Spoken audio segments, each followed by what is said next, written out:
Podcasters की बढ़ती तादाद के बीच एक पुराना चैट शो फिर से वापसी कर रहा है।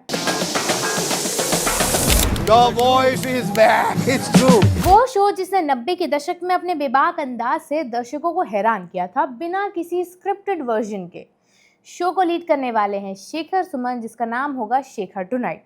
ये शो कई मायने में ज़रूरी है क्योंकि डिजिटल स्पेस में इस वक्त शो तो बहुत हैं, लेकिन उनका सही इस्तेमाल करने वाले बहुत कम लोग हैं। ऐसे में ज़रूरत थी शेखर सुमन के नए शो की। आज की इस वीडियो में हम आपको बताएंगे कि 2026 में क्यों ज़रूरत थी शेखर सुमन के नए शो की और क्या ये नया करने वाले हैं।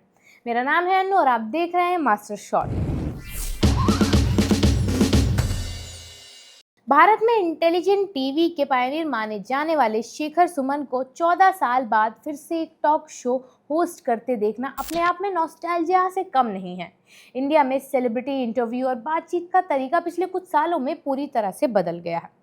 पहले लोग टीवी पर तय समय पर शो देखने बैठते थे, लेकिन अब डिजिटल इंटरव्यू, पॉडकास्ट और वायरल शॉर्ट्स क्लिप का दौर आ चुका है। Mukesh Chhabra to Mukesh abracadabra. जो यंग जनरेशन थी वो बॉबी देओल को भूल गई थी। आप बताइए कि आपने दुनिया से why have you hid your second baby. ऐसे समय में शेखर सुमन एक बार फिर उसी स्पेस में वापसी कर रहे हैं जहां लोग आज भी उन्हें उनकी हाजिर जवाबी, मजेदार अंदाज और अनप्रेडिक्टेबल बातचीत के लिए याद करते हैं। सोचकर देखिए, पूरे 14 साल बाद शेखर अपना नया डिजिटल शो शेखर टुनाइट लेकर आ रहे हैं। ये एक डिजिटल फर्स्ट बातचीत वाला शो होगा जिसका मकसद सिर्फ प्रमोशनल इंटरव्यू नहीं बल्कि ऑनेस्ट, मज़ेदार और इमोशनल बातचीत को वापस लाना होगा।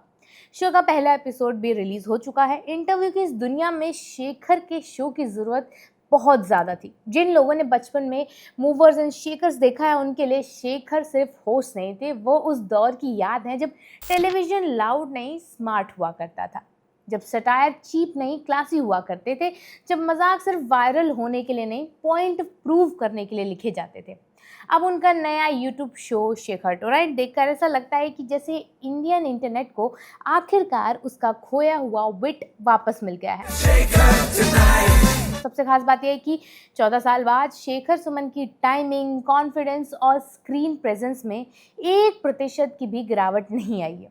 पहले एपिसोड में केंद्रीय मंत्री नितिन गडकरी के साथ बातचीत के दौरान वो इतने एफर्टलेस लगे कि कुछ मिनटों में पूरा शो उन्हीं की एनर्जी पर चलने लगा था। आज जब कई होस्ट ओवर एक्टिंग को पर्सनालिटी समझ बैठे हैं, वहाँ शेखर सुमन सिर्फ बैठकर बात कर रहे हैं और वही उन्हें सबसे अलग बना देता है। शेखर जिस ईज से हर पॉलिटिकल आइडियोलॉजी पर इक्वली तंज कसते हैं, वही इस शो को बैलेंस्ड बना रहा है। उन्होंने हालिया सोशियो पॉलिटिकल घटनाओं से लेकर स्टेट इलेक्शंस और पॉप कल्चर तक हर टॉपिक पर ऐसे पंचलाइंस मारे जो फनी भी थे और शाद भी थे, और सबसे इम्पॉर्टेंट बात, ह्यूमर क्लीन था। वही ओल्ड स्कूल सोफिस्टिकेशन जो आज ऑलमोस्ट एक्सटिंक्ट हो चुकी है। इस कमबैक के पीछे एक बड़ा नाम है वेटरन कॉमेडियन राजीव निगम का। उनकी रेयर शार्प राइटिंग आज भी उतनी ही फ्रेश लगती है जितनी 2000 में लगती थी। राजीव निगम की क्लीन सटायर वाली राइटिंग और शेखर की फ्लॉलेस डिलीवरी का कॉम्बिनेशन वही मैजिक पैदा करता है जिसने कभी मूवर्स एंड शेकर्स को कल्ट बना दिया था। डिफरेंस सिर्फ इतना है कि तब टेलीविज़न था, आज यूट्यूब है, और शायद यही सबसे ज़्यादा एक्साइटिंग बात भी है क्योंकि डिजिटल स्पेस का सबसे बड़ा फ़ायदा फ्रीडम है। यहाँ ना टीआरपी प्रेशर होगा, ना उतना कॉर्पोरेट न्यूज़ रूम का पैनिक मीटिंग्स होंगी, ना वो एग्जीक्यूशन की प्रॉब्लम होगी जहाँ रिस्की जोक पर सीजर्स लेकर लोग बैठे हैं। इसी वजह से शेखर टुनाइट में कॉन्वर्जेशंस नेचुरली फ्लो करती हैं। जब इंटरव्यू सेगमेंट शुरू हुआ और गेस्ट काउच पर नितिन गडकरी बैठे, तब शो ने प्रूव किया कि अच्छे होस्ट सिर्फ जोक्स नहीं क्रैक करते, अच्छे सवाल भी पूछते हैं। Road safety, infrastructure, bridge collapse, governance और लैंग्वेज पॉलिटिक्स जैसे टॉपिक पर जिस डिग्निटी और कामनेस के साथ डिस्कशन हुआ, वो आज के मीडिया इकोसिस्टम में ऑलमोस्ट रेयर स्पीशीज जैसा लगता है, जहाँ डिबेट कम और कॉन्वर्जेशन ज़्यादा महसूस होती है। कोई शाउटिंग मैच नहीं, कोई आर्टिफिशियल अग्रेशन भी नहीं, सिर्फ इंटेलिजेंट क्वेश्चनिंग और इंगेजिंग डिस्कशन। और शायद यही कारण है कि शेखर का ये रिटर्न कमबैक कम और करेक्शन ज़्यादा लगता है इस डिजिटल स्पेस में। आज के समय में पब्लिक डिस्कोर्स दो एक्सट्रीम में फंस चुका है। या तो डिस्कशन इतने सेफ होते हैं कुछ मीनिंगफुल निकलता ही नहीं है, या फिर इतने टॉक्सिक होते हैं कि सिर्फ क्योस बच जाता है।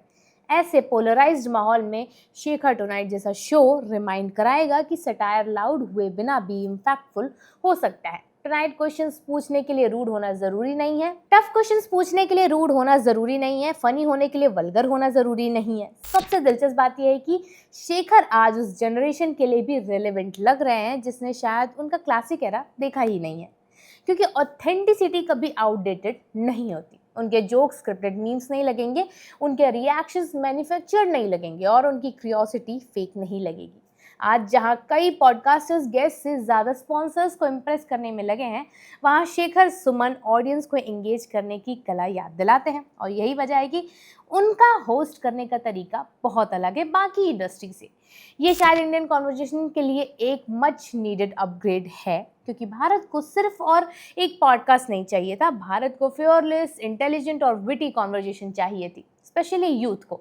और अगर शेखर टुनाइट इसी बैलेंस को मेंटेन रखता है तो ये शो सिर्फ नॉस्टैल्जिया ट्रिप नहीं होगा, बल्कि मॉडर्न इंडियन डिजिटल मीडिया का सबसे क्लासी कमबैक बन सकता है। ये शो 15 मई 2026 से शुरू हो चुका है और हर शुक्रवार यानी Friday Shekhar Suman YouTube channel पर स्ट्रीम किया जाएगा। इस शो को शांगानी ब्रदर्स और कोबाल स्ट्रीट के बैनर तले प्रोड्यूस किया जा रहा है। तो देखते हैं कि ये शो यूथ के बीच अपनी रेलेवेंसी बनाने में कामयाब हो पाता है या नहीं। वीडियो फिलहाल यहीं तक है। कमेंट सेक्शन में आप शेखर सुमन के नए शो पर अपनी राय ज़रूर रखिएगा और देखते रहिए मास्टर शॉट।